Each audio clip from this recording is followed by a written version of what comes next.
How do, and welcome back to another video. In this video, I'm going to just run over a few CEX pickups I've got.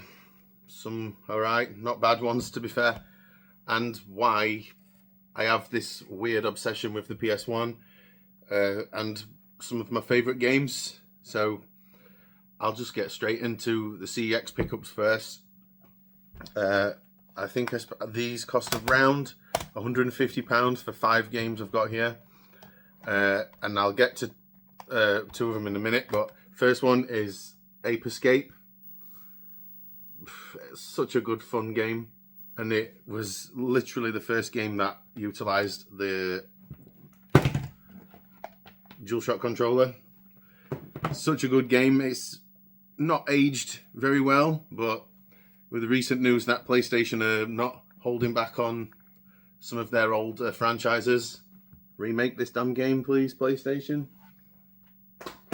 Another game, and this is one of my all-time favourites, and I will be playing this evening, and I highly recommend this game to anybody that likes the old school RPG games. This one was one of my favourites, bar the Final Fantasies and Vagrant Story, and that is Grandia. Such a fun game. So many hours of fun to be had in this as well, and I can't wait to play this one this evening, so I will be giving that one a go. Next one is Namco Museum Volume 3.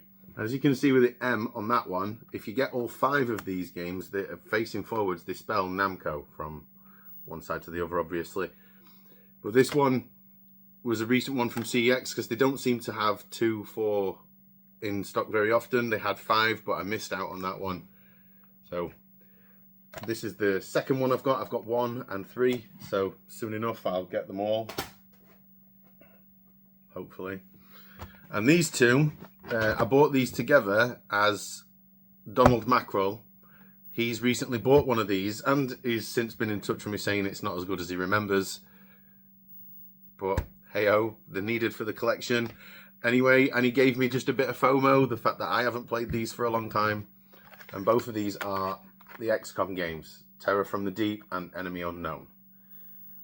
I vaguely remember this one the most, and I believe this is not too far off the newer versions. I could be wrong, but again, these are games I've not played for the better part of 30 years, so I apologise for having a bit of a rubbish memory. But again, both of those were from CEX. Not in too bad a condition. I mean, the worst aspect was the front cover to Enemy Unknown. It looks a bit ropey on there, but I'm not a mint collector by any stretch. And the most annoying part of this this haul from CEX is I did film this video the other day, the opening from the boxes and such, but like a lemon, I deleted the video while clearing space on my phone, and I wasn't able to recover it. But as you can see, here's some more issues from CEX. Nice broken case.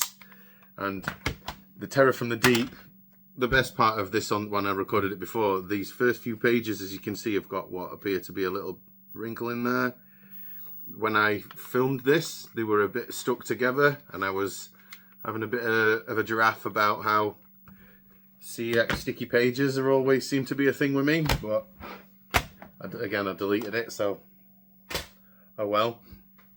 And now I'm going to get on to some of my favourite games and why I collect for the PS3.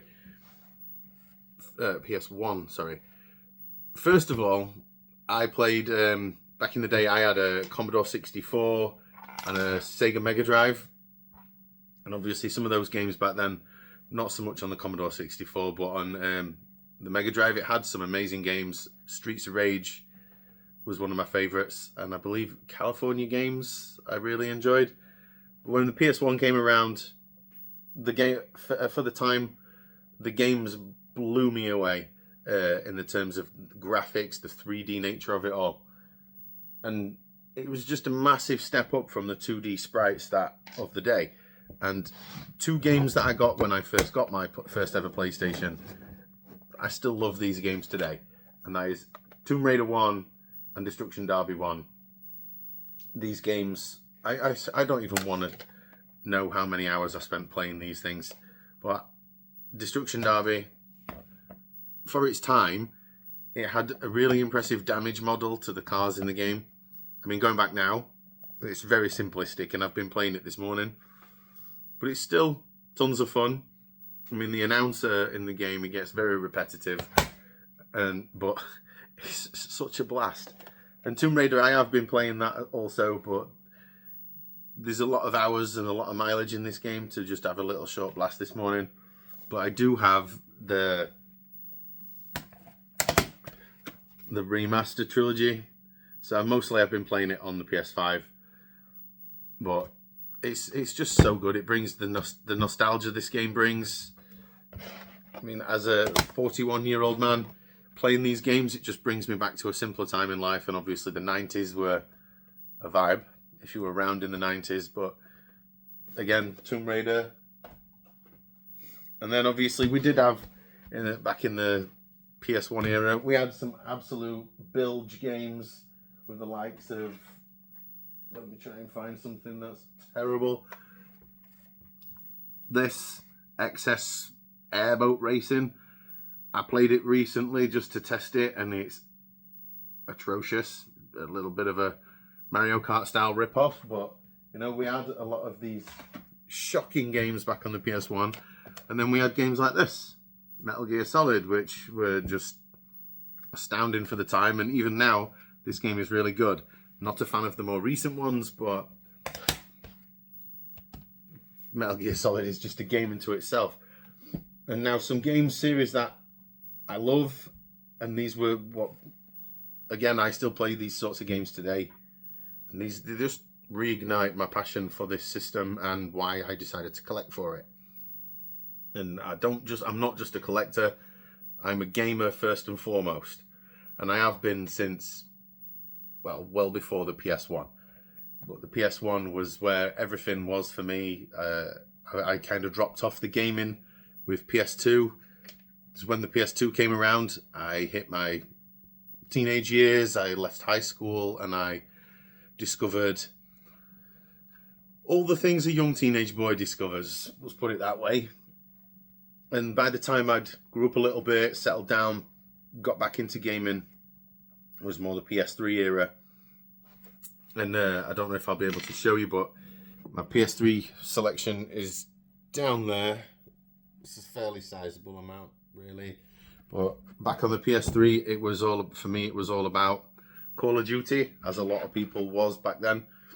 So my collection now is mostly games I missed out on due to the solid addiction to Call of Duty that I had. But they're all going to go in storage soon, as this unit behind me doesn't have the full capacity right now for all my PS1 games. As you can see, I've got a few stacked like that, and I don't particularly like that. But I'll be shifting all my PS3, 4, and 5 games into a different place in the house. So this is just going to be PS1 when all this stuff eventually will probably have to move. But anyway, as I've bilged on a little bit, I'm going to touch on some games that I absolutely love. And as I said in a previous video, I've got a lot of love for Vagrant Story and Future Cop LAPD. And there is many, many more that I've mentioned. My most recent one prior to this as well, I've got a Martian Gothic. I've got a bit of a soft spot for that game too. But that game will not feature on this. So we'll just get into these games that I don't really know how to pronounce this title. Is it Suikoden? Suikoden? Suikoden? I don't know. But 1 and 2, mostly number 2, is such a legendary game. 108 playable characters in the second one. I don't really know what it is in the first one, I forget. But these RPGs are games that get overshadowed by the likes of Final Fantasy 7, 8 and 9. But these are, in my opinion, better. There's more to them, and the Final Fantasy series has always been more in the limelight, whereas for me, Suikoden, if that's how you say it, it's such a good game. I mean, it's just a shame they're very expensive these days. I mean, especially Suikoden 2, I believe CEX sell that for around £200, which is just daft money if I'm honest. But the PS1 titles at the minute are just going up in value, and it's making things very difficult for me as a collector and a gamer to get some of these titles. But as you know, if you've watched some of my videos prior, that I have knocked a couple of the expensive ones off. Another game that I loved as a kid is Roll Cage.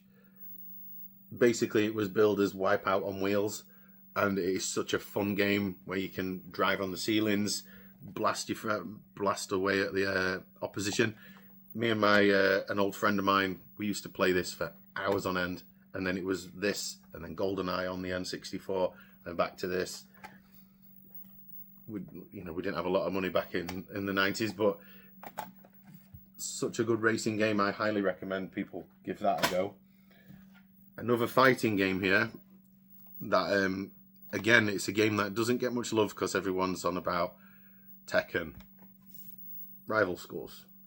Such a great fighting game. I remember hammering this and Power Stone, I think it was, on the Dreamcast back in the day. Because they were just different to, Tekken and Soul Blade or Soul Calibur or whatever it was called. But these were just such a good game. Like, again, this is a game that's gone up stupidly in value lately, which I never understood why. It's not rare. It sold well enough. But yeah, it's a good game nonetheless. And this particular one is a survival horror game, and a lot of people will know this for obvious reasons. For me, this was peak of this series, and that's the original Resident Evil 2. Resident Evil 1 came before it, was a great game, don't get me wrong. Resident Evil Nemesis that came after it was a great game. But this, for me, was the best of the three. We don't talk about the Gun Survivor one, that was shocking. And I'm just not a fan of the more modern style of them, because 2 and 3, they made the re-releases recently, content was cut and they were shorter, and there was not, it just felt like they were not, the graphics were great, don't get me wrong, but they just didn't feel the same. And to this day, this is an absolute gem that I still go back and play. And I'm pretty sure everybody in the world has played this at some point. So I don't see the point in telling you to play it. Again, some survival horror games that just don't get the love they deserve, mostly because I think the third one killed the franchise and was utter dross. Dino Crisis 1 and 2. These games were fantastic. More that one, because it was genuinely quite scary at times with the T-Rex that breaks through the window. That was like the Resident Evil dogs all over again.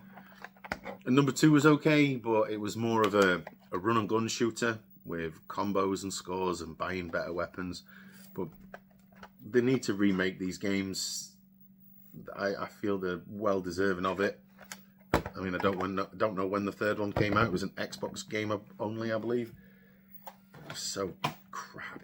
It was utter drab rubbish. Now, again, some RPG games that I really enjoyed, and I believe they're still going. I couldn't tell you because I'm not really so much of a modern day gamer per se, because the modern games, I have a lot of issues with modern games. They have way too much install and day one patches, and it's developers are just not incentivized to actually finish making a game now before they release it for public consumption. Just look at Ubisoft titles, for example. Massive day one patches every single time. I think the only games that tend to be good when they release are Sony first party titles, but even then I'm just not really into it because of the modern day tropes of, I'm trying to think of the right phrase in here, wokey stuff. I don't want to get too much into it, but I liked Dragon Age Origins, and I thought Inquisition was okay, and then Vanguard recently came out, and if you want an example of what I'm trying to say, I guess just play that game and you'll understand.